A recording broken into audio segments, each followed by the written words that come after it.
सतगुरु का नाम पुकारो, सतगुरु को हियरे धारो, सतगुरु का करो भरोसा, फिर करो न कुछ अफसोसा। 84 चक्कर खावे, फिर जन्म जन्म दुख पावे। तुम सोचो अपने मन में, कोई नहीं गुरु सम जग में। जिन जिन गुरु भक्ति धारी, सो पहुँचे निज दरबारी, सो पहुँचे निज दरबारी। सतगुरु का नाम पुकारो, सतगुरु को हियरे धारो। गुरु रूप प्यारी साध संगत जी, आप सभी पवित्र आत्माओं के श्री चरणों में दास का कोटि कोटि प्रणाम है। परम पूज्य परम संत कृपाल सिंह जी महाराज जी सत्संग प्रवचनों में फरमा रहे हैं, क्राइस्ट ने एक जगह कहा, तुम मुझ में बसो और मैं तुम में बसूं। ये राज की बात है। तुम मुझ में बसो, मैं तुम में बसूं। कैसे बसोगे भाई? पहला सवाल है। जो जाके मन में बसे सो तिस ही पास। जिनको दिल में याद करो वह तुम्हारे अंतर है। फिर जिसको तुम अपने दिल में रखोगे, रखो किसी को दिल में, बसो किसी के दिल में। ये तरीका है। तुम गुरु के दिल में कब बसोगे? जब उसकी याद तुम्हारे दिल में होगी। और वह तुम्हारे हृदय में कब बसेगा? जब उसकी याद तुम्हारे दिल में हो। लाजिम मलजूम है। सिख अगर गुरु को याद करता है तो गुरु भी सिख को याद करता है। याद रखो, सतगुर सिख को जिए नाल समारे। जिंद जान से याद करता है। तवज्जो का उभार का सवाल है, नज़दीकी दूरी का सवाल नहीं। उस्ताद बैठा है, लड़के पढ़ रहे हैं। लायक लड़के पर उस्ताद की नज़र है, दूसरों पर भी नज़र है, मगर लायक का पर ख़ास नज़र है। वह कैसे मंजूरे नज़र हुआ, उस नज़र का कैसे भागी ज़्यादा बना। उसका कहना मानने पर 4-5 लड़के हों, यह समझने की बात है। रोज़ाना के हालात से जो लड़का पिता के इशारे पर चलता है, उसकी इज्जत दिल में रखता है, उसके किसी हुक्म का उल्लंघन नहीं करता।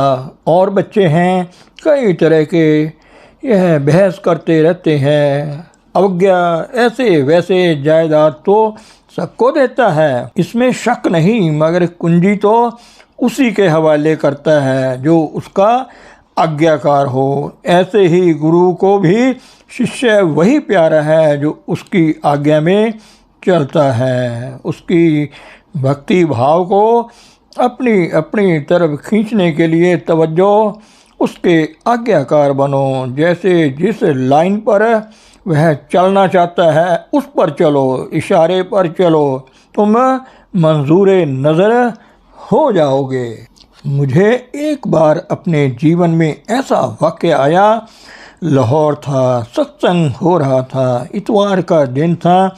मैं जाकर बैठा, बैठते ही सत्संग शुरू ही हुआ था तो पता लगा कि हजूर आए हैं। लाहौर में जलालुद्दीन डेंटिस्ट थे, उनके यहाँ आए हैं। अब एक दिल करे मैं भागूं, दूसरा कहे भाई सत्संग हो रहा है, सत्संग करना है। मुझे ये कहा था कि अगर तुम चारपाई से हिल सको तो सत्संग में ज़रूर जाओ, सत्संग नहीं छोड़ो, ये हुक्म था। मैंने कहा अब कैसे करें? दुविधा हो गई कि नहीं, एक तरफ उसका हुक्म, एक तरफ उसकी कशिश, कुछ समझ में ना आए। अच्छा भाई सत्संग कर लो, उसके बाद भाग दौड़ होगी, क्या कर सकते हैं, ये हुक्म है। सत्संग ख़त्म होते ही मैं साइकिल लेकर भागा। वहाँ पर पहुँचा तो वो चले गए थे। मैं दिन की गाड़ी पर चढ़कर ब्यास पहुँचा। वहाँ जाकर मत्था टेका। मैंने कहा, हजूर मालूम नहीं ठीक किया या गलत किया, आप जानो। यह दो जज्बे थे दिल में, एक तरफ आपके प्यार की कशिश थी, दूसरी तरफ ड्यूटी थी। ठीक किया या गलत किया, ये आप जाने। आखिर शिष्य ने फैसला तो करना है ना। कहने लगे, भाई तुमने बहुत ठीक किया, मेरे हुक्म को माना। अरे भाई, हुक्म का मानना जो है, मन्ने हुक्म से ही ज्यों जाए और ही कर्म ना लिखे पाए। जो तुमको गुरु हुक्म देता है वही तुम्हारे लिए कानून कुरान है, वही तुम्हारे लिए बाइबल है।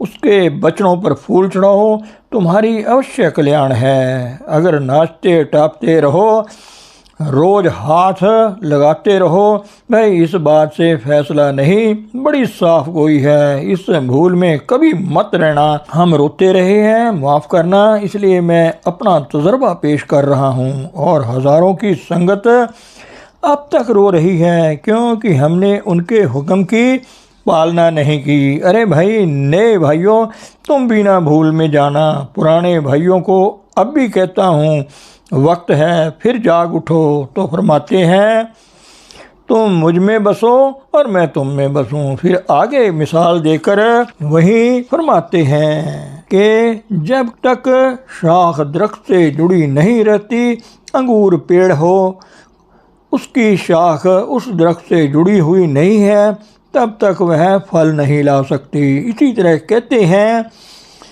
जैसे अंगूर का दरख्त हो, उसकी शाख उसके पेड़ से जब तक जुड़ी रहती है तब तक फल लाती है। इसी तरह कहते हैं, जब तक तुम मुझ में जुड़े नहीं रहोगे तब तक तुम फल नहीं ला सकते।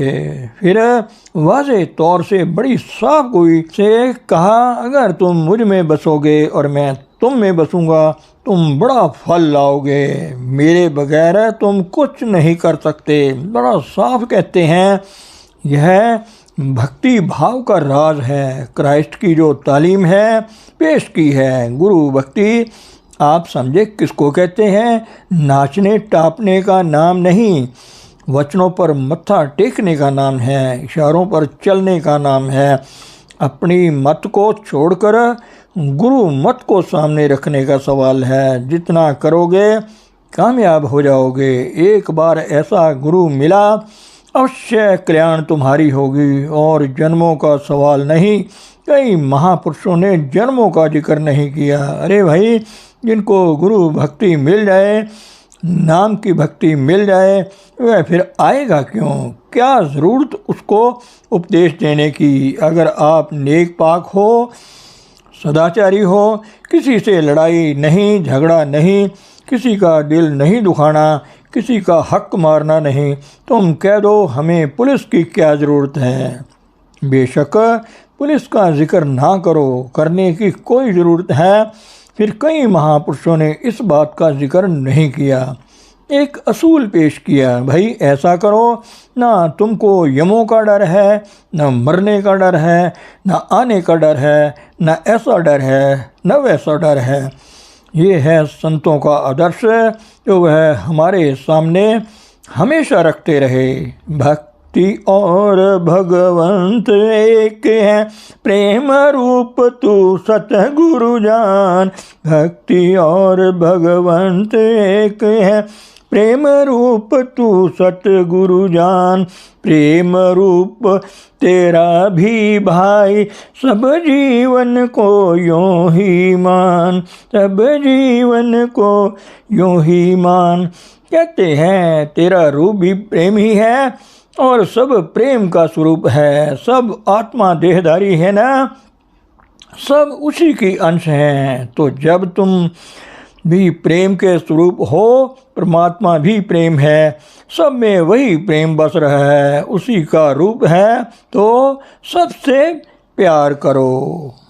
राम कृष्ण परमहंस से एक बार विवेकानंद जी को कहा कि एक थाली थी शहद की भरी हुई। कहने लगे, यह अमृत का सरोवर है, अगर मक्खी हो तो किस तरफ से खाओगे। कहने लगे, महाराज मैं किनारे की तरफ बैठकर खाऊंगा। कहते हैं क्यों? कहता है ताकि पर ना लिबड़ जाए, मर ना जाऊं। यह तो अमर जीवन का समुद्र है, सिर के भार इसमें छलांग लगाओ तो अमर जीवन आप देखिए क्या है। महापुरुष इस चीज़ को हमारे सामने पेश करते रहे। इस तरह ज़ाहिरा गुरु और प्रेम कहो, खुदा कहो, दो सूरतें नज़र आती हैं मगर एक ही चीज़ होती है, वह सदे है। वह जो इसके पीछे पावर काम कर रही है, यही गुरु और गुरु भक्ति की मिसाल है। यह गुरु तुम गुरमुख फर्क क्या रहा? परमात्मा तो आ गया है कि नहीं, उसको प्रभु को देखा नहीं, जिसको देखा नहीं उसका ध्यान कैसे? देखो ये पहला कदम है, पहला जीना है। मगर वह तुमको जिस्मानियत से में नहीं फंसाता। कहता है चलो ऊपर, तू भी तन नहीं, चल ऊपर, मैं शब्द हूँ तो सुरत है, चल उसमें जुड़। शब्द गुरु सुरत धुन चेला। और बाहरी चीज़ों को बड़ी साफ गोई की है। डिठे मुक्त न होवई, जिचर शब्द न करे विचार। गुरु को देखने से कल्याण नहीं, जो वह शब्द तुमको देता है ना, उसके प्रवान चढ़ो, उसके पुजारी बनो, तब तो गुरु के मिलने का पूरा फायदा हो गया। नहीं तो रोते रहोगे। कुत्ता है, उसको मालिक से बड़ी भक्ति है, कोई और आदमी हो उसको काटने को आता है। यह गुण पशुओं की निशानी है। जिस महापुरुष में यह जलवा हो रहा है, सबसे प्यार करेगा, कम हो या बेश हो, असल में तुम्हारे लिए तो वही आत्मा सब में है कि नहीं। कहीं वह प्रफुल्लित हो चुकी है, उसकी ज़्यादा कशिश होगी। कुदरती बात है, दिल की दिल को कशिश होती है। यह जवानी जमा खर्च की बात नहीं। तुम किसी को ना कहो दिल उभार है तो खुद ब खुद खिंचता चला जाता है। तो कहते हैं ये है भक्ति का असल राज। आखिर यह किसमें जाग उठती है, आगे जिक्र करेंगे। हम शब्द यहीं मैं अर्ज करता हूँ, खाली पढ़ लेते हैं। बड़ी खूबसूरती होती है उनमें, कभी उनकी तरफ विचारा नहीं। प्रेम रूप तेरा भी भाई, सब जीवन को यूं ही मान। प्रेम रूप तेरा भी भाई, सब जीवन को यूं ही मान। एक भेद या में पहचानो, कहीं बूंद कहीं लहर समान। कहीं बूंद कहीं लहर समान। है तो सब में सब आत्मा उसी जाते हक प्रभु के कतरे हैं, प्रेम के स्वरूप हैं। कहीं लहर बह रही है, बस ये कह दो जिसमें लहर बह रही है, अगर कतरा उस लहर के साथ लगेगा फिर उसको जीवन रॉ मिलेगी कि नहीं, कायदे की बात है। इतना फ़र्क है। तो इसलिए कहा जिस घट में वह सदै हो रहा है उसकी सोबत करो। कहते हैं क्या मिसाल दी है। एक जगह शमस्त्रेब ने कहा कि दोनों में एक रूप हैं, भक्त और भगवान में लय होने का सवाल है। सिख और गुरु भक्ति का राज है। भक्त और गुरु भक्त कहते हैं मैं तू बना, तू मैं बना, मैं तन बना, तू मेरी जान बना, ताकि लोग ये ना कहें कि मैं और हूँ तू और है। बुल्ले शाह एक जगह कहते हैं रांझा रांझा कैंडी वे में आपे रांझा हुई। भगवान कृष्ण जी के जीवन में आता है। राधा कुछ मुद्दत भगवान से दूर रही, कुछ मुद्दत के बाद जब गए आवाज़ दी, दरवाज़ा खटखटाया, कौन है? कहते हैं मैं कृष्ण हूँ। कहने लगी मैं आप ही कृष्ण हो रही हूँ। तो ये है भक्त और भगवान के रूप होने का उच्चतम आदर्श। जो गुरु मुजस्सम वह है जो जिस्मानियत से ऊपर आ गया हो। बड़ी सावधानी की ज़रूरत है, याद रखो, ख़तरे में ना पड़ो। जो वचन वह कहता है उस पर मत्था टेको, तुम उसके दिल के नज़दीक हो जाओगे। याद रखो, जो कमाई वाले महापुरुष हैं, असल भक्त हैं, वह जिस्मों की पूजा नहीं चाहते। वह कहते हैं मैं भी तुम्हारी तरह ही इंसान हूँ। गुरु नानक साहब से पूछा गया कि आप कौन हैं? कहते हैं मानस मूरत नानक नाम। कहते हैं मैं इंसान हूँ, लोग मुझे नानक कहते हैं। 10वें गुरु साहब ने इतनी ताकीद की कि लोग सिर्फ जिस्मों के पुजारी बन गए, हकीकत के पुजारी नहीं रहे। इस गलती को दूर करने के लिए यहाँ तक कह दिया, जो मोको परमेश्वर उचरे सो सब नरक कुंड में पड़े। मोहे दास कवन का जानो, या में रंच भी भेद मत जानो। मैं उनका दास हूँ, क्यों आए हो? देखण आयो जगत तमाशा। धन सतगुरु, धन गुरु रूप प्यारी सात संगत जी।